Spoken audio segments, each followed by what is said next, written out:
주신 주님 주의 나라 임하셨네. 이 땅 위에 주님께 영광. 오늘 우리가 이 믿음에 대해서 다시 이야기를 하려고 해요. 이 믿음에 대해서 이야기하면서 은혜를 나누려고 합니다. 여러분에게 주시는 하나님 말씀, 이 말씀이 주님의 은혜로 들려지게 되시기를 바라고, 이 말씀을 통해서 여러분의 삶에 능력이 체험되시기를 주의 이름으로 소망합니다. 첫째로, 성도란 언제나 하나님이 함께 하신다는 것을 믿어야 돼요. 지극히 상식적이지만 여기 써놨잖아요. 임마누엘의 하나님, 하나님이 언제나 우리와 함께 하신다. 창세기 39장에 보면 요셉의 인생에서 가장 핵심적인 말씀이 나옵니다. 그 핵심적인 말씀이 뭐냐? 여호와께서 요셉과 함께 하셨다라는 말씀이에요. 창세기 39장 2절에 보면 여호와께서 요셉과 함께 하심으로 그가 형통한 자가 되어 그랬죠. 하나님이 요셉과 함께 하셨다는 거예요. 하나님이 요셉과 함께 하셨다. 그런데 우리의 고민이 여기서부터 시작되는 것입니다. 왜? 요셉의 외적인 삶의 모습을 살펴보면 전혀 하나님이 함께 하시는 사람 같아 보이지가 않거든요. 그는 하나님이 함께 하시는 사람이라고 했습니다. 그런데 하나님이 함께 하시는 사람이라면 많은 사람에게 사랑을 받아야 하잖아요. 여러분은 제가 하나님께 사랑받고 있다는 것을 믿으시죠? 하나님이 저와 함께 하신다는 걸 믿으시죠? 그러면 제가 여러분에게 다 사랑을 받아야 하잖아요. 여러분 저를 다 사랑하세요? 그거 안 하시는 분도 계시다니까. 하나님이 함께 하시는 사람은 무사람에게 사랑받아야 한단 말이에요. 그런데 이 하나님이 함께 하시는 사람 요셉이 미움을 받았습니다. 하나님이 함께 하시는 사람 요셉이 시기를 받았습니다. 그것도 누구에게? 자기가 사랑하는 가족들에게. 요셉은 가족들로부터 미움과 시기를 받았지요. 더 나아가서 요셉은 그 가족들에게 핍박을 받았어요. 요셉이 어려서부터 꿈꾸는 자가 되었다라는 것은 우리가 너무 잘 아는 사실입니다. 요셉의 꿈이라고 하는 것이 그 인생의 목적이 되었겠지요. 그런데 그가 꾸었던 꿈, 하나님이 그에게 보여주신 비전 때문에 그 인생의 시련이 본격적으로 시작이 되는 거예요. 요셉은 사실 아버지의 특별한 사랑 때문에 형제들에게 시기를 받았습니다. 그런데 그가 꾸었던 꿈 때문에 당한 시련에 비하면 그건 아무것도 아니었지요. 요셉의 시련이 본격적으로 출발한 것은 자기가 꿈꾸는 자다라고 하는 소문이 나면서부터입니다. 요셉의 꿈이, 요셉의 비전이 그 인생에 아주 큰 시련이 되었다는 것입니다. 우리도 그럴 수가 있다는 거예요. 여러분이 내 만족을 위해 살아가는 삶을 포기하고 하나님이 보여주신 비전의 삶을 살겠다라고 작정하는 순간부터 시련이 여러분 인생에 들어올 수가 있습니다. 어떤 분이 하나님으로부터 놀라운 비전을 받았단 말이죠. 어떤 분이 하나님에게 아주 큰 꿈을 받았단 말이죠. 그래서 그 비전과 꿈을 자기 인생의 목적으로 삼는 거예요. 그런데 여러분, 요셉처럼 그것 때문에 시련과 연단의 과정을 통과할 수 있게 될 수도 있다는 것입니다. 요셉의 경우를 살펴보면 요셉은 사망의 구덩이에 빠지기도 했지요. 애굽의 노예로 팔려가서 종살이를 하기도 했습니다. 자기가 주인으로 섬기던 보디발에게 오해를 받았어요. 그래서 감옥의 죄수로 갇히기도 했습니다. 그 감옥에서 외로움과 싸우고 고독감을 이겨내기 위해서 아주 열심히 씨름했을지도 모릅니다.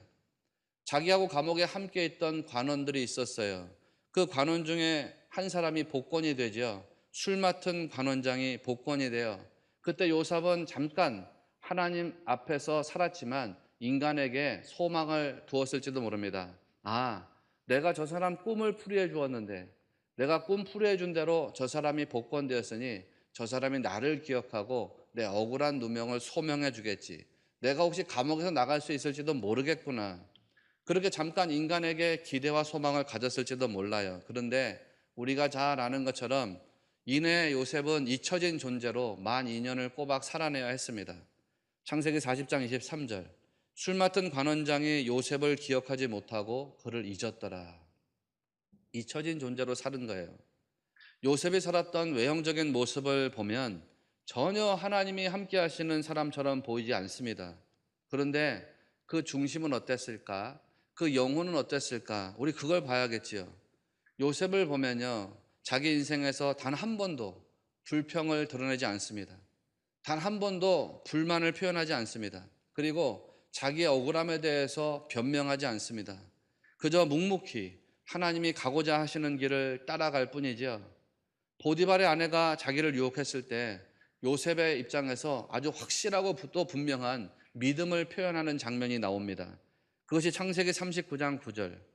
내가 어찌 이 큰 악을 행하여 하나님께 죄를 지으리이까. 요셉에게 있어 중요한 것은 사람의 시선이 아니에요. 보디발의 아내가 자기를 어떻게 생각하는지 중요하지 않아요. 자기 주인 보디발이 자기를 어떻게 생각하는지 그게 중요하지 않아요. 그보다 훨씬 더 중요한 게 뭐냐면 하나님이 나를 어떻게 생각하시느냐, 이게 중요해요. 자기가 범죄하는 것이 하나님 앞에서 범죄하는 거예요. 그러니까 하나님 앞에서 내가 어떻게 그 큰 악을 행할 수가 있겠느냐. 하나님의 관점이 중요했고 하나님의 시선이 중요했다는 거예요. 생각해보면 요셉은 보디발의 집에 노예로 팔려갔습니다. 그런데 인생을 살아낼 때 노예처럼 살아내지 않았어요. 신부는 노예였지만 살아낸 삶의 방식은 노예가 아니었다는 거죠. 하나님이 함께 하시는 사람처럼 그렇게 담대하게 살았습니다. 자기에게 맡겨진 일이 있으면 충성스럽게 최선을 다했습니다. 3절 말씀을 보실까요? 그의 주인이 여호와께서 그와 함께 하심을 보며 또 여호와께서 그의 범사에 형통하게 하심을 보았더라. 이 이방 사람 보디발이 뭘 봤다는 거예요? 이방 사람 보디발이 성경에 보니까 하나님이 요셉과 함께 하신다는 걸 보았다는 거예요. 여러분 생각해 보세요. 요셉이 노예로 사는 모습이잖아요. 그 자기가 노예로 사는 모습 때문에 불평 덩어리로 살았다면 보디발이 요셉의 모습에서 하나님이 함께 하시는 것을 발견할 수 있었겠어요? 요셉이 노예로 사는 자기 신분 때문에 막 불만 덩어리로 살았다면 보디발이 요셉의 생애에서 하나님이 함께 하심을 볼 수 있었을까요? 그가 사람들에게 자기 안에 있는 분노를 표출하고 자기 안에 있는 미움의 감정을 드러내면서 살았다면, 그리고 자기에게 맡겨진 일을 불성실하게 처리했다면 과연 보디발이 요셉의 생애에서 하나님이 함께 하신다는 것을 볼 수 있었을까? 그게 불가능하지요. 요셉은 불평과 불만 덩어리로 살지 않았습니다. 누군가에게 신세를 한탄하면서 자기 분노를 표출하지도 않았습니다. 하나님 앞에서 살아가면서 범죄하지 않아야 된다는 사실을 확실하게 깨닫고 살았습니다. 어떤 분들은 그래요. 내가 그 말하는 게 죄라는 걸 알면서도 내가 그 말은 해야 되겠어. 내가 그렇게 말하면 죄 짓는 줄 아는데 그래도 할 건 해야겠어. 요셉은 그러지 않았다는 거예요. 죄 짓는 것인 줄 알면 그거 하지 말라는 거예요. 죄 짓는 말이라는 걸 알면 그런 말을 하지 마세요. 죄 짓는 행동이라는 걸 알면 그런 행동을 하지 마세요. 요셉은 그렇게 살았다는 거죠. 하나님 앞에서 언제든지 신실한 모습으로 성실하게 최선을 다해서 살아갔다는 겁니다. 그러니까 보디발이 뭘 봤냐? 요셉의 생애에서 하나님이 함께 하시는 걸 봤다는 거예요. 그리고 또 더 나아가서 뭘 봤냐? 하나님이 함께 하시는데 하나님이 요셉을 형통하게 하시는 것을 봤다는 거예요. 세상적인 안목으로 보면 요셉의 인생이 막 세상에 짓눌려서 살아가는 것처럼 보이지요. 실제로 그렇잖아요. 그는 막 형들에게 짓눌리면서 살았지요. 사망의 구덩이에 빠지기도 했습니다. 간음했다고 하는 억울한 누명을 쓰기도 했습니다. 나중에는 감옥에 갇힌 죄수가 되기도 했습니다. 더 나아가서는 사람들에게 완전히 잊혀진 존재가 되기도 했습니다. 세상이 마치 요셉을 짓누르고 세상이 마치 요셉을 막 압도하는 것처럼 보이거든요. 그런데 실제로는 완전히 반대라는 거예요. 오히려 세상에 짓누르는 것 같은 그런 모습을 보이는 삶 속에서도 요셉이 그 세상을 역전시켜가지고 오히려 환경을 압도하고 세상을 압도하면서 살아내더라는 것이지요. 믿음의 자세를 꺾지 않아요. 소망을 잃어버리지 않아요. 늘 언제나 한결같은 믿음, 늘 언제나 하나님을 향한 소망, 그거를 굳게 붙잡고 살아갔어요. 그러니까 어떻게 하느냐? 하나님께서 요셉과 함께 계시면서 힘을 더해 주시더라는 거죠. 여러분, 하나님 그런 분이세요. 성경이 분명히 말씀하고 있지요. 이사야 40장 29절에 하나님은 피곤한 자에게는 능력을 주시고 무능한 자에게는 힘을 더하신다고 했습니다. 그러니까 여러분, 하나님이 여러분과 늘 함께 하신다는 사실을 잊지 마십시오. 하나님이 여러분과 함께 하시면서 여러분에게 힘 주시는 분인 것을 늘 기억하십시오. 그래서 어떤 환경에서라도 왕 같은 제사장처럼 살아내야 하셔야 됩니다. 둘째로 어떤 태도와 자세를 가지느냐가 중요해요. 늘 그렇잖아요. 하나님은 우리가 믿음으로 구원받았기 때문에 세상 사는 것도 믿음으로 살기를 원하세요. 여러분이 어떤 이성적인 논리로 세상 사는 거 하나님 원하지 않으세요. 여러분의 계산과 철학을 가지고 세상 사는 거 원하지 않으세요. 만약 그렇게 생각하신다면 그건 착각이고 오해예요. 우리가 다 뭐로 구원받았어요? 우리는 다 믿음으로 구원받았어요. 그래서 하나님이 우리가 이 세상 살아가는 동안에도 우리가 믿음으로 살아내기를 원하세요. 똑같아요. 하나님은 우리가 하나님 믿는 믿음으로 도전하기를 원하세요. 도전하기를. 그러면서 요한일서 5장 5절에서 뭐라고 합니까? 예수께서 하나님의 아들이심을 믿는 자가 아니면 세상을 이기는 자가 누구냐 그랬어요. 예수를 믿는 자가 아니면 도대체 누가 세상을 이기겠느냐는 뜻이죠. 세상 사람은 아무도 세상을 이길 수가 없다는 거예요. 다른 말로 말씀드리면 공중 권세 잡고 있는 마귀를 세상 사람들은 이길 수 없어요. 마귀와 대적해서 싸울 수도 없고 이길 수도 없다는 뜻입니다. 뭐가 이기느냐? 믿음이 이긴다는 거죠. 믿음이. 믿는 자가 예수 그리스도를 주인으로 삼을 때 주님이 싸워서 이기게 하신다는 것입니다. 내가 싸워서 이기는 게 아니에요, 여러분. 주님이 싸워서 승리하시는 것이고 우리는 주님의 도구로 쓰임 받아가지고 그 승리의 기쁨을 맛보게 된다는 것입니다. 그러니까 여러분, 성도는 이 믿음이라고 하는 것을 굳건하게 세우셔야 합니다. 하나님이 함께 하시면 어떤 환경이라도 다 압도해 나갈 수 있다는 믿음을 가지고 여러분 반드시 승리해 내시기를 바랍니다.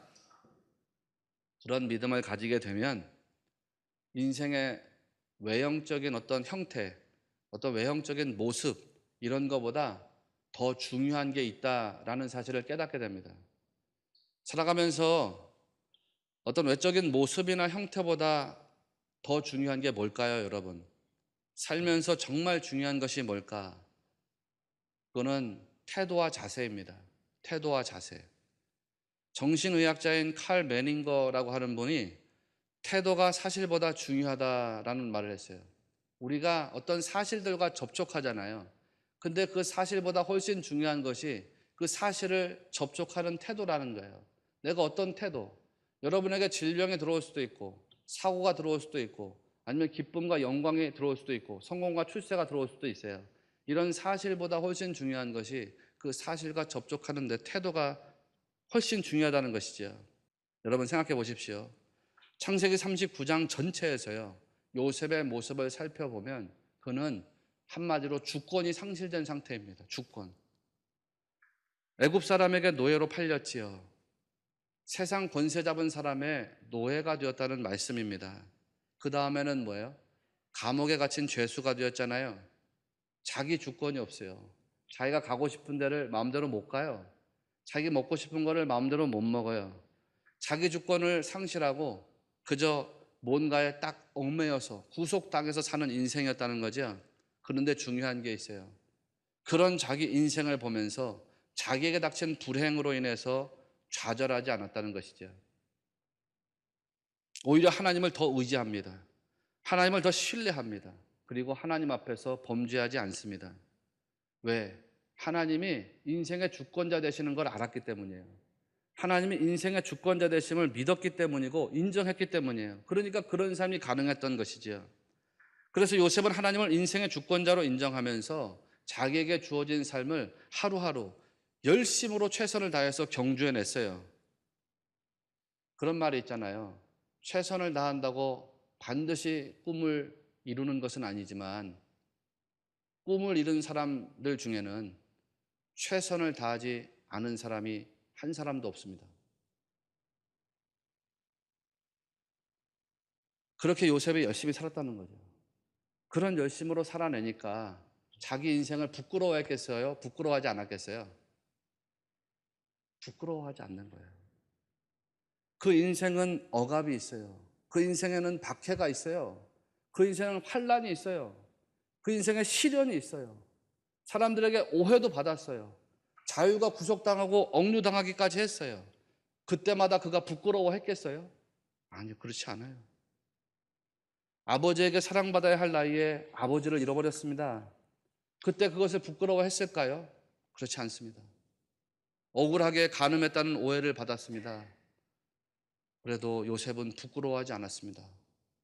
감옥에 갇힌 죄수가 되었을 때에도요, 요셉은 부끄러워하지 않았습니다. 사람들이 그렇잖아요. 신앙생활 하면서도 실패하면 부끄럽게 여기거든요. 그래서 저도 청년들을 섬기고 교회 학교 중고등부 아이들도 담당해 보고 맡아서 섬기고 했지만 아이들이 교회 열심히 다니다가 대학에 떨어지면 실패했다고 생각해서 교회를 안 나오는 경우가 있어요.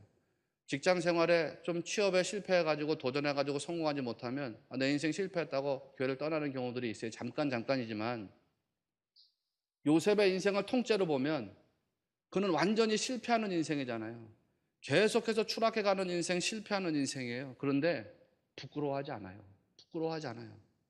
그저 하나님 나를 다스려 나가시는 인생인데 모든 환경을 하나님의 섭리에 따라서 다 받아들이는 것입니다.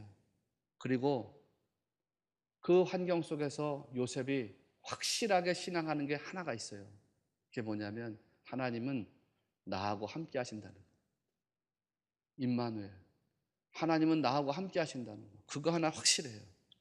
여러분, 우리도 요셉과 같은 믿음의 길을 배워야 합니다.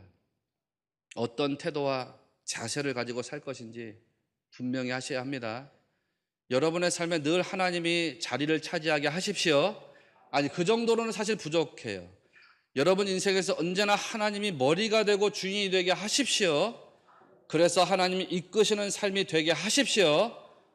그 가운데에서 환경이 어떻게 변하든지 세상이 어떻게 변하든지 주님을 신뢰하고 주님을 신앙하고 주님을 의지해 나가기 바랍니다. 그래서 여러분, 하나님 인도하시는 삶에서 결국은 모든 것으로 합력할 선을 이루게 하시는 하나님을 체험하시는 여러분이 다 되시기를 주의 이름으로 소원합니다. 끝으로 하나님이 형통하게 하심을 믿어야 합니다. 창세기 39장에서 우리는 계속해서 뭘 염두에 둬야 되냐면 하나님이 요셉과 함께 계셨다. 이거를 늘 염두에 둬야 돼요. 계속. 창세기 39장을 읽어 나가는 동안에 계속해서 하나님이 요셉과 함께 계셨다라는 사실을 염두에 두고 읽으셔야 돼요. 그거를 전제로 해서 읽어야 한다, 이런 말씀이에요. 하나님이 요셉과 함께 하셨다는 거예요. 하나님 요셉과 함께 하셨다. 그런데 하나님이 함께 하시는 사람 요셉이 노예입니다. 지금 창세기 39장 2절을 자세히 들여다보십시오. 여호와께서 요셉과 함께 하심으로 그가 형통한 자가 되어 라고 했지요. 여러분, 우리 생각엔 어때요? 하나님이 요셉과 함께 하셔서 그가 형통한 자가 되었다는 거죠. 형통한 자가. 그러면 우리 생각에는 진짜 형통한 사람이 된다는 거는 어떤 모습으로 살아야 하는 거예요? 요셉이 하나님과 함께 하셔서, 하나님이 요셉과 함께 하셔서 요셉의 생애가 형통한 자가 되었다 그러면 요셉의 생애가 지금 어떻게 바뀌어야 하는 거예요? 우리 생각에는 요셉이 자유를 얻어야 하지요. 그리고 아버지 집으로 귀향을 해야 되는 거예요. 그것이 보통 사람들이 생각하는 형통이라는 것에 대한 생각입니다. 그런데 하나님의 말씀은 그와 다릅니다. 다시 창세기 39장 2절. 그가 형통한 자가 되어 그의 주인 애굽 사람의 집에 있으니, 이 사람이 지금 형통한 사람이 되었는데 아직도 주인의 집에 있다는 거예요. 좋은 표현이지만 나쁜 말로 이야기하면 뭐예요? 그가 형통한 자가 되어 여전히 노예가 되어 있었다는 거죠. 여전히 그는 노예로 살고 있어요. 하나님이 형통하게 한 사람인데 노예입니다. 나중에 가서 보면 하나님이 형통하게 하셨다고 했는데요, 감옥에 죄수로 끌려 들어갑니다. 창세기 39장 23절을 보시면 이런 말씀이 나오죠. 간수장은 그의 손에 맡긴 것을 무엇이든지 살펴보지 아니하였으니 이는 여호와께서 요셉과 함께 하심이라. 여호와께서 그를 범사에 형통하게 하셨더라 그랬어요. 이 말씀을 그냥 읽으면 그렇구나, 요셉이 감옥에서도 형통하게 돼가지고 사람들에게 인정받았구나, 그렇게 생각할 수 있습니다. 하나님이 그를 범사에 형통하게 하셨다는 거예요. 범사에. 어떤 일은 형통으로 가고 어떤 일은 형통으로 안 간 게 아니라 모든 일이 다 형통으로 가게 했다는 것이죠. 그러면 우리가 생각할 때 요셉이 진짜 형통한 자가 되었다 그러면 어떻게 가야 되는 거예요? 그가 자유의 몸이 돼야지요. 감옥에서 억울한 누명을 벗고 나와야지요. 자유로운 사람이 돼야 되잖아요. 요셉은 자유로운 몸이 돼야 되는 거예요. 요셉은 부자가 돼야 되는 거예요. 요셉은 출세하고 성공한 사람이 돼야 되는 거예요. 그래서 고향으로 금이 환영해야 되는 거예요. 그래야지 우리가 생각하는 그 형통이라고 하는 것이 이루어졌다고 말할 수 있는 거예요. 근데 아니란 말이에요. 요셉은 여전히 감옥에 있어요. 그러니까 하나님이 생각하시는 형통하고 우리 인간이 생각하는 형통이 다르다는 것을 여러분 아셔야 됩니다. 그리고 하나님이 생각하시는 형통하고 우리 인간이 생각하는 형통이 다르다는 것을 여러분이 인정하셔야 됩니다. 여러분, 인간은 연약한 본성을 가지고 있지요. 그 연약한 본성 때문에 여러 가지 시련 만나게 됩니다. 요셉의 경우에는 뭐가 시련의 출발이 되었던가요? 요셉의 경우에는 시기심이에요. 시기심, 부정적인 감정.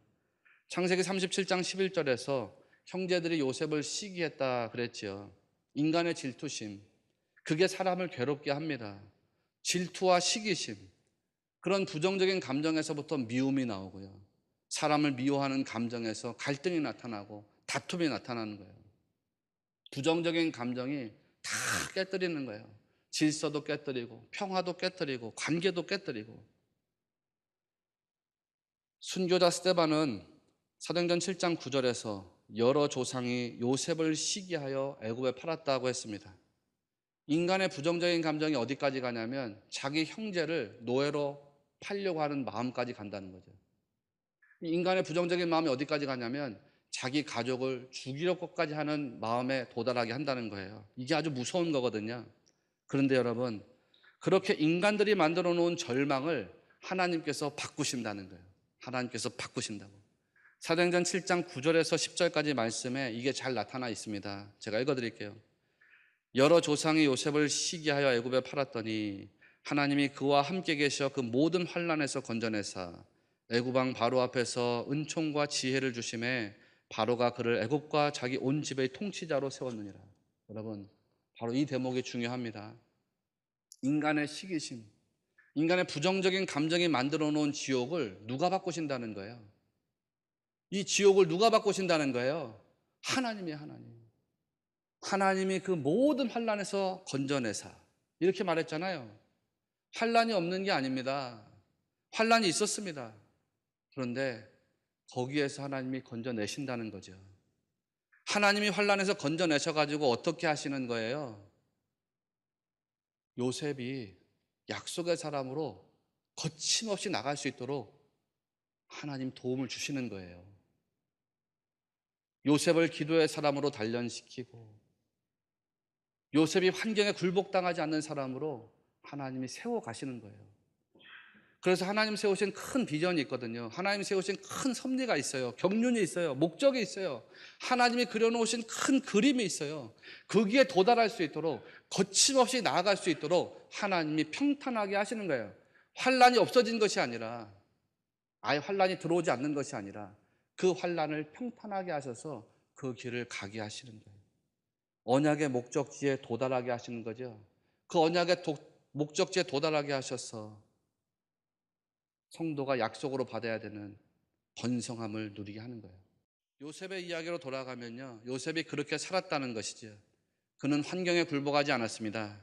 오히려 그 환경을 압도하면서 살았습니다. 노예로 살 때에도요, 죄수가 되어서 살 때에도 자기의 환경 때문에, 자기의 신분 때문에 좌절하지 않았습니다. 누구에게 불평한 적도 없고 누구를 원망한 적도 없습니다. 오히려 그는 하나님이 나와 함께 하신다, 하나님이 나와 함께 하신다는 그 믿음을 가지고 세상을 압도하면서 살아냈습니다. 여러분, 삶이 바뀌든지 삶이 바뀌지 않든지 그보다 훨씬 더 중요한 게 있어요. 뭐냐? 우리가 믿음으로 인생을 살아내면 내가 어떤 환경에 처하든지 간에 하나님이 함께 하시는 능력으로 이 세상을 압도해 나갈 수 있다는 것입니다. 여러분이 이런 믿음으로 살아내셔야 돼요. 이런 믿음으로 인생에서 승리해 내셔야 해요. 하나님의 은혜가 여러분에게 임하기를 주님의 이름으로 축원합니다.